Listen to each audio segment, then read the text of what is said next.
This is part 2 of the lesson, the origin of birthdays. And we went over in part 1, finding out that it started in a paganistic state.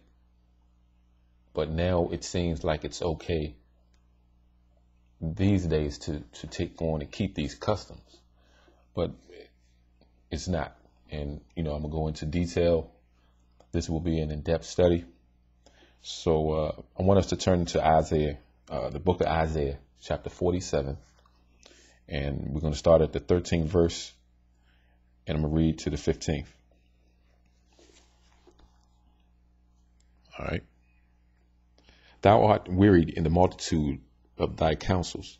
Let now the astrologers, the stargazers, the monthly prognosticators stand up and save thee from these things that shall come upon thee. Behold, there shall be a stubble, the fire shall burn them. They shall not deliver themselves from the power of the flame. There shall not be a coal to warm at, nor fire to sit before it. Thus shall they say be unto thee with whom thou hast labored, even thy merchants from thy youth. They shall wander every one to his quarters, none shall save thee. Now I wanted to read that because it says stargazers.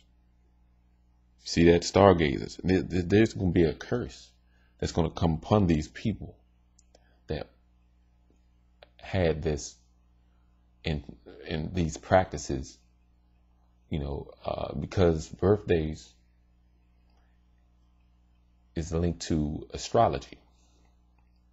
So when you read in verse 13, what it says, thou art wearied in the multitude of thy counsels. Let now the astrologers, the stargazers, the monthly prognosticators stand up and save thee from these things that shall come upon thee.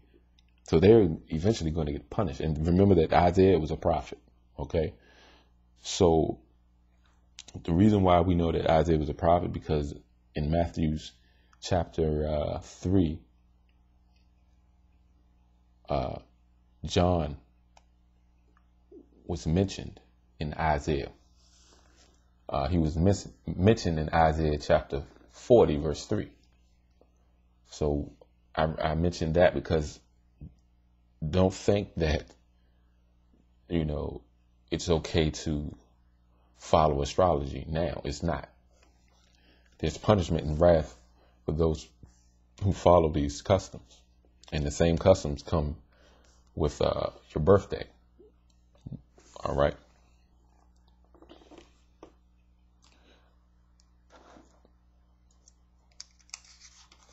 Now what I'm going to do is I want to go to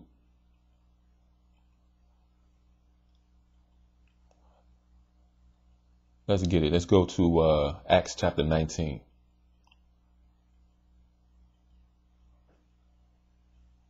Acts chapter 19.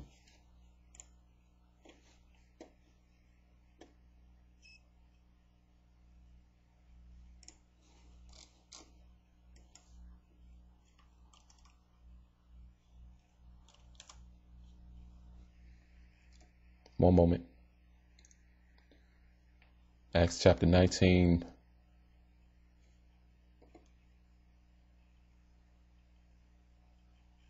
Start at the 21st verse. All right.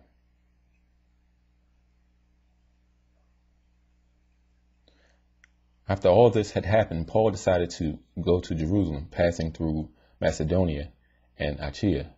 After I had been there, he said, I must visit Rome also. He sent 2 of his helpers, Timothy and Erastus, to Macedonia while he stayed in the province of Asia a little longer. Verse 23, about that time there arose a great disturbance about the way. A silversmith named Demetrius, who made silver shrines of Artemis.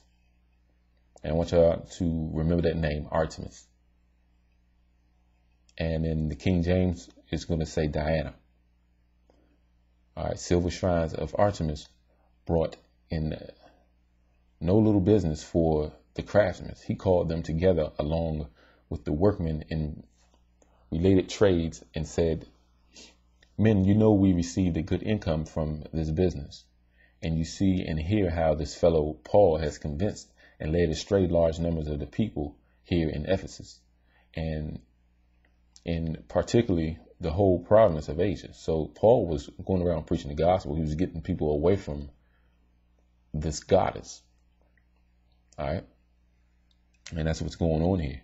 He says that man-made gods are no goods at all. There's danger. Not only that our trade will lose its good name. See, they're worried about their trade, but also that the temple of the great goddess Artemis will be desecrated, and the goddess herself, who is worshipped throughout the province of Asia and the world, will be robbed of her divine majesty. Now, I'm reading this for a reason, because when you read about goddess and gods in the Bible, don't think they're done away with nowadays. That's why we have to read through our world history to find out what is in line with the Bible, so we won't trip and fall into sin. All right.